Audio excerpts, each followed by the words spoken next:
Guys, and welcome to this short vlog. And yes, in this particular video we are going to see how to study this humongous subject which is known as taxation. So yes, for all the CMA Intermediate students, this is your first time probably that you are studying taxation. You might have studied taxation in your BCom or in your graduation, but not to the extent to which we have it in CMA Intermediate Group 1. So this video I've created for all the CMA Intermediate Group 1 students on how to tackle this entire humongous subject. I always tell my students that rest of the 3 papers on one side and taxation on other side, that is the volume which this particular paper entails. And especially when you have very limited time and you don't have time to really go into each and every concept in great detail, then what should be the strategy that all of you should adopt to study this particular subject called taxation? That is what we are going to discuss in this particular video.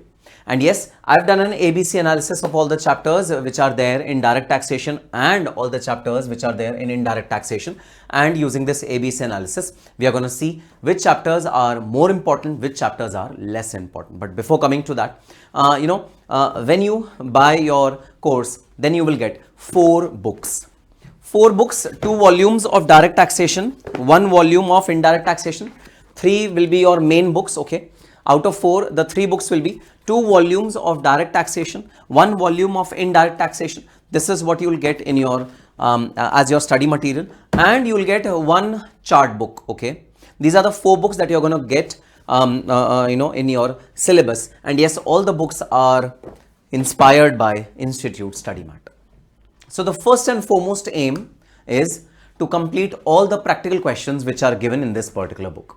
These are questions which are solved in the class, as well as the questions which are given to you in solved form, which you have to practice on your own. That is how we'll first of all study using these books. So these books are the main books, and main books are used to clear your concepts, and whatever I'm saying in the class, you can just scribble it down over the margins which are given on the right side of the top side of the book. And you should be absolutely thorough in each and every concept. That is the first task. Then this chart book is definitely a game changer, guys. This chart book will ensure that all the concepts which are there in your direct taxation as well as indirect taxation, they are covered in form of charts. What do you mean by charts? Charts means easy, understandable, concept notes, in which, using diagrams, using charts, I have summarized all the sections of your direct taxation, all the sections of your indirect taxation. So this particular book is a game changer for all of you. Often students tell me that, sir, we are not able to remember sections well, we are not able to remember the provisions well. So this chart book is definitely a game changer. From day one when you are starting the direct and indirect tax course, please have this chart book handy. And whatever I'm teaching in my class also, I'm using these charts which I have given you in printed format. There are a lot of margins which are left blank on the sides and on the top. You can scribble down whatever I tell you in the class which you find it's important and relevant. You can scribble down in the chart book itself. So this is how the structure of the syllabus is. Now the big question is, sir, we have so many chapters in direct taxation, so many chapters in indirect taxation, that we feel overwhelmed. We feel as if a lot of burden is there on our shoulder. I agree, guys. There are so many chapters in your in your syllabus with respect to direct taxation and indirect taxation. So my study strategy will be, first of all, complete indirect taxation. Don't start with direct taxation. This is my opinion. You might differ. You might say, no, sir, we will start direct taxation first. No problem in that. If you want to start direct taxation first, you start direct taxation first. But if you are neutral, if you are wondering what to do, then I would suggest first complete all the chapters of indirect taxation. It's small. It has got a huge percentage weightage in the examination. So your confidence will be boosted up that, yes, sir, we've been able to complete at least a good part of our syllabus in a very short span of time. So first complete indirect taxation. And even in indirect taxation, especially the chapters which are highlighted in red color. Red color means A category, orange color means B category, yellow color means C category. Guys, it's a professional examination. If you have enough time, do not leave any of the chapters.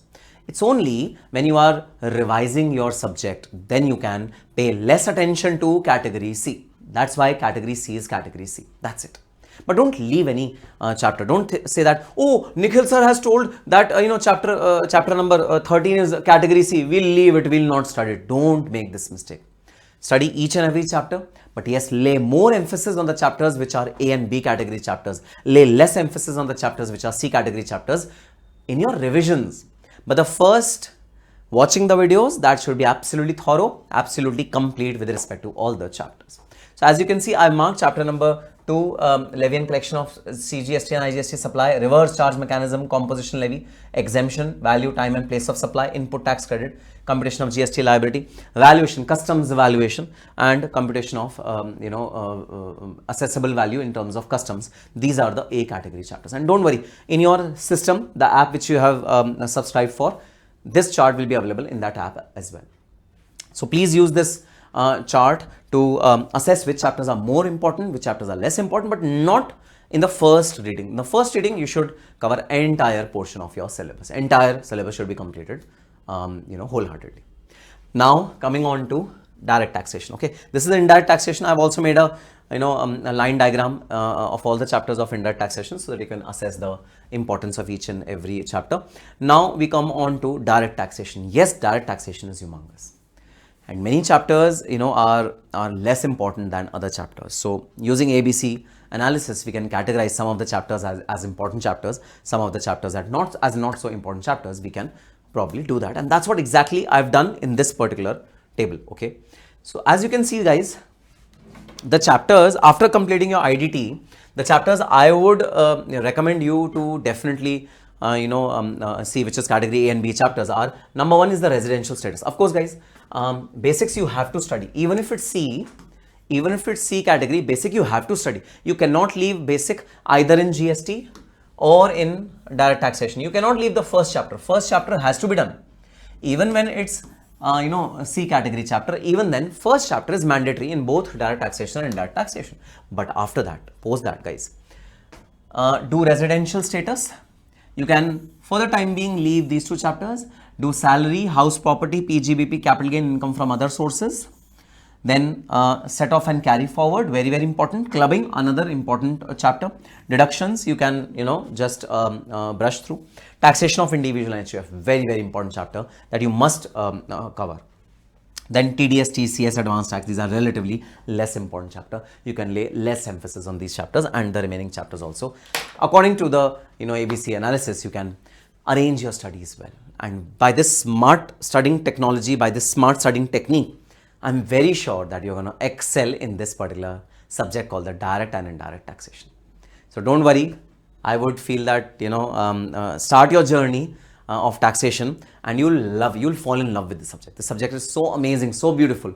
You'll fall in love with this subject. I'm very, very sure. But have the right approach and have the right time.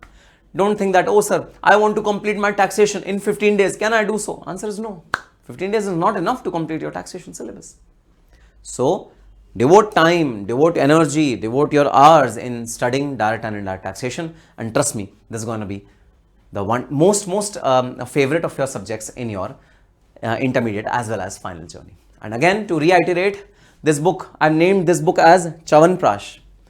We eat Chawanprash in our in winter season. What is Chawanprash? It has got 54 herbs which are really important for your body, and they are put in very, very small quantity. Similarly, in very, very small quantity, I have put in all the chapters of direct and indirect taxation in form of charts, in form of easily comprehensible concept notes. I have summarized the entire syllabus in this particular book called the chart book. So you can make use of it. And I always suggest students do one thing. Okay, we cannot do this while couriering you because couriering will be difficult.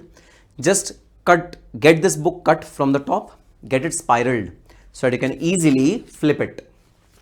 Get this done. It will be really useful for all of you. And yes, use highlighters, pens, scale, underline, round, circle, write anything, scribble.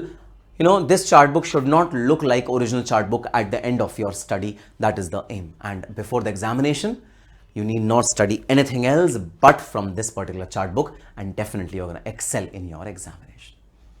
So yes, on that note, let's start your direct and indirect tax journey. I know it's difficult, I know it's not easy, but nothing worth getting is ever easy in life. Everything which is worth getting is difficult, just like your CMA degree. And yes, now we are starting our journey of CMA Intermediate. So yes, all the very best and happy